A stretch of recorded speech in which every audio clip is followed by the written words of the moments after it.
Dan pada waktu itu semua orang mengatakan bahwa di Simatupang itu kemacetannya horor. Dan saya mengecek sendiri tanpa dikawal melihat langsung di lapangan memang horor.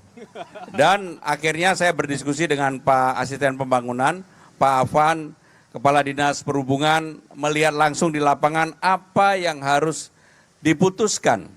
Pada waktu itu langsung diputuskan untuk memasukkan sebagian yang terkena macet itu masuk ke dalam jalan tol. Dan itulah yang menyebabkan kemudian persoalan macet yang horor bisa ditangani, dan kami juga menugaskan kepada Pamjaya, Paljaya, Bina Marga untuk mempercepat penyelesaian. Dan alhamdulillah 3 bulan ke depan bisa selesai, TB Simatupang tidak macet secara horor. Ini kemacetan ruas jalan TB Simatupang. Gambarnya agak panas. Agak panas. Jadi gini, supaya kita di sini sama-sama bisa saling memberi masukan, dan juga tentu kan ada pekerjaan rumah yang pasti tidak bisa selesai dalam waktu setahun ya Pak Wagub dan Pak Wagub. Jadi kita juga harus fair bahwa kemacetan TB Simatupang sempat ramai dibicarakan oleh warga. Ada apa sih Pak Gub waktu itu sebetulnya? Jadi kemacetan di TB Simatupang itu disebabkan pembangunan yang bersamaan antara Pamjaya, Paljaya, Bina Marga, Proyek Strategis Nasional, SJUT, dan sebagainya. Dan pada waktu itu semua orang mengatakan bahwa di Simatupang itu kemacetannya horor. Dan saya mengecek sendiri tanpa dikawal melihat langsung di lapangan memang horor. Dan akhirnya saya berdiskusi dengan Pak Asisten Pembangunan, Pak Afan, Kepala Dinas Perhubungan, melihat langsung di lapangan apa yang harus diputuskan. Pada waktu itu langsung diputuskan untuk memasukkan sebagian yang terkena macet itu masuk ke dalam jalan tol. Dan itulah yang menyebabkan kemudian persoalan macet yang horor bisa ditangani, dan kami juga menugaskan kepada Pamjaya, Paljaya, Bina Marga untuk mempercepat penyelesaian. Dan alhamdulillah 3 bulan ke depan bisa selesai, TB Simatupang tidak macet secara horor. Kata kuncinya adalah banyak persoalan di Jakarta ini memang harus dilihat secara langsung di lapangan dan diputuskan di lapangan. Termasuk beberapa yang akhirnya saya putuskan dengan bersama-sama dengan Pak Wagub, dengan jajaran Balai Kota untuk memutuskan di lapangan. Maka sekali lagi, kalau kemudian ada persoalan di lapangan belum terselesaikan, kami akan segera turun ke lapangan untuk menyelesaikan itu. Termasuk pembangunan taman ini, dulu orang tidak membayangkan, tidak yakin bahwa taman ini bisa kita bangun menjadi seindah ini. Terima kasih. Setuju Pak Gub, saya tadi pas kesini jadi berasa saya lagi di luar negeri mana ini ya. Tapi ini adalah di Jakarta. Tapi betul, mungkin tadi Pak Gub sampaikan bahwa persoalan di Jakarta memang harus diselesaikan dan harus dicek dulu ke lapangan.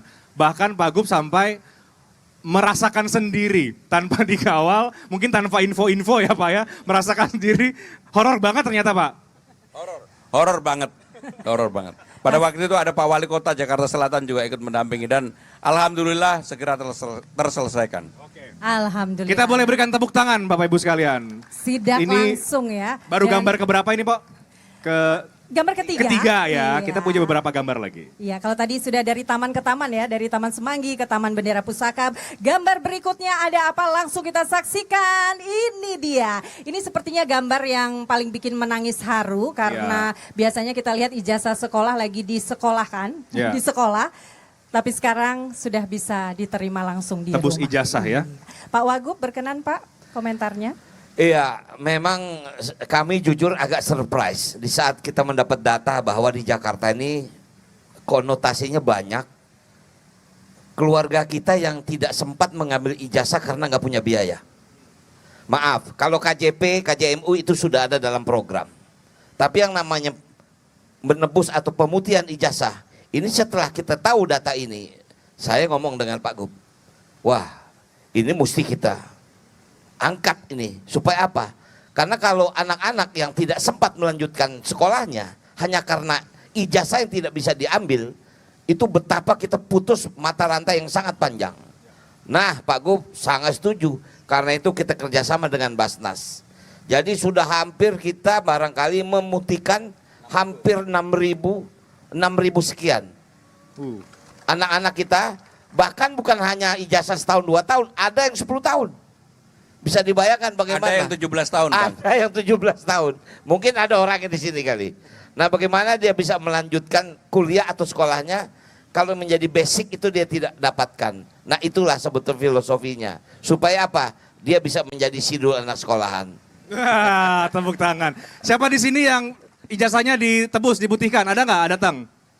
Tuh di belakang tuh. Di belakang, oh ada tuh beberapa. Oke, nanti kita berikan waktu untuk ngobrol. Tapi saya selalu ingat Pak Gub berpesan bahwa selalu pidato dalam pidatonya Pak Gub, Pak Pram, bahwa salah satu upaya untuk memutus mata rantai kemiskinan adalah dengan pendidikan. Ya, Pak Gub, ya maka dari itu kemudian Pemprov Jakarta punya perhatian terhadap dunia pendidikan, tidak hanya menambah penerima KJP, KJMU, tapi juga melakukan penebusan ijazah. Dan semuanya bisa tersenyum dengan bahagia. Sekali lagi terima kasih Pak Gub dan Pak Wagub.